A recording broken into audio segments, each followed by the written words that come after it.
In this video, I'm going to talk about some of the key judging points for passing the Ikkyu and Shodan exams in Kendo.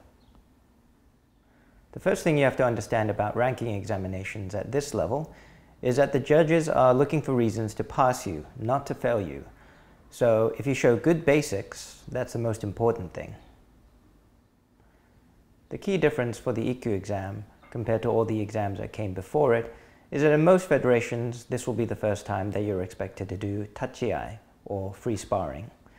Each bout will last for about 90 seconds to 2 minutes, and you're expected to do about 2 to 3 bouts. The Ikkyu exam and the Shodan exam are largely similar in what the examiners are looking for, but they'll expect to see slightly more sophistication on the part of the Shodan candidates.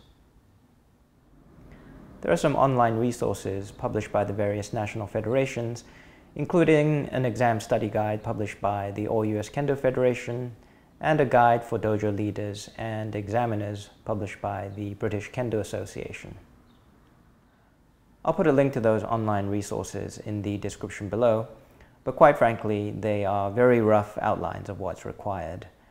As far as written resources go, one of my personal favorites is a series written by Honda Sensei for the British Kendo Association. In particular, there's one article called Attitudes Towards Chigeiko. I'll put a link to that article in the description below as well. It goes into how Kendo practitioners of various ranks should approach Chigeiko to get the most out of it. And while it doesn't have a direct bearing on ranking examinations, if you practice in the way that Honda Sensei describes in the article, then you should have no trouble when it comes to ranking examinations. I'll also add a few of my own do's and don'ts for testing.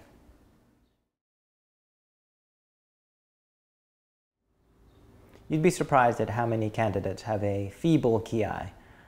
The ki is an expression of your spirit, and if you have a good, strong ki, you're halfway there.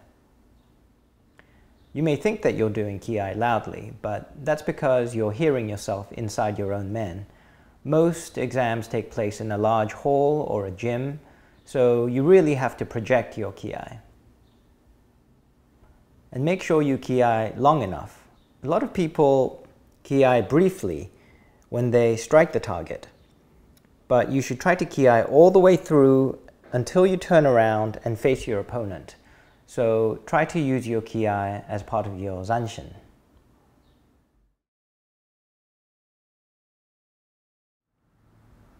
Blocking is the kiss of death when it comes to a Kendo exam, whether it's for Ikkyu or Shodan or Kodan for that matter. That's because one of the key principles of Kendo is something called Gobo Ichi, attack and defense as one. In other words, you shouldn't block for the sake of blocking. Each defensive move should ideally flow into an attack, but examiners really aren't looking for Ikkyu and Shodan candidates to perform this kind of ojiwaza. So you should just attack and don't block. And this brings me to the last and quite possibly the most important piece of advice.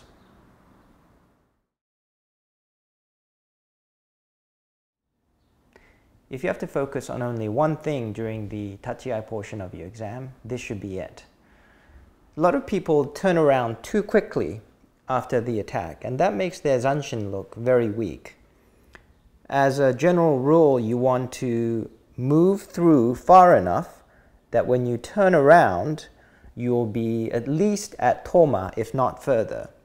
Even if your opponent stays where he is, try to move through far enough so that when you turn around, you're at far distance.